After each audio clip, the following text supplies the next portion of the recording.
Yesterday, with the final passage of the plan in the House of Representatives, their voices were heard and reflected in everything we have in this bill.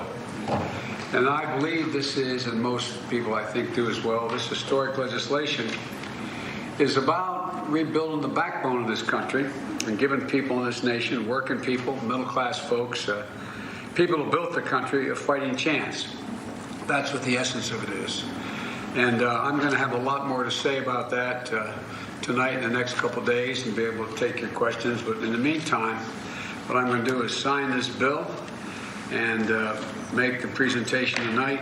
And then there's going to be plenty of opportunities. We're going to be on the road not only talking about what I'm talking about tonight is the impact on the virus and how we're going to end this pandemic.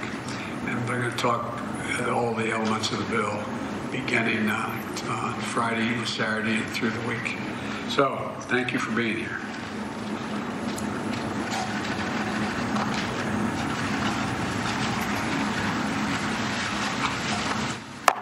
Got it. Thank you all. Appreciate it.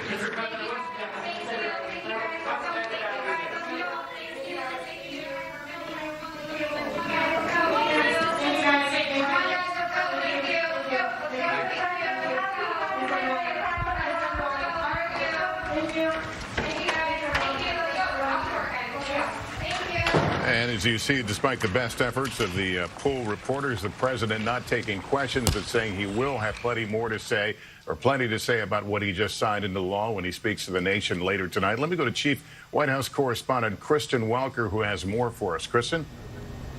Well, Lester, we know that this signing took place earlier than was initially expected. The White House saying that they were expecting to get the bill today. It actually arrived here last night, and so this event was pushed up a bit. There is going to be a ceremonial signing tomorrow, possibly in the Rose Garden, and we're told that the president will be joined by Democratic leaders, House Speaker Nancy Pelosi, as well as Senate Majority Leader Chuck Schumer, those top Democrats who helped to push this legislation through. And that's the backdrop against which the president is going to deliver his first primetime address this evening. And I am told that he is going to talk about where the country has been over this past year, where it is right now, and the path forward. So he's going to try to strike a balance between being somber, but also looking forward and offering a ray of light about what lies ahead. In terms of what lies ahead, you heard the president there talk about the fact that he will be hitting the road to talk about the elements, what is in that sweeping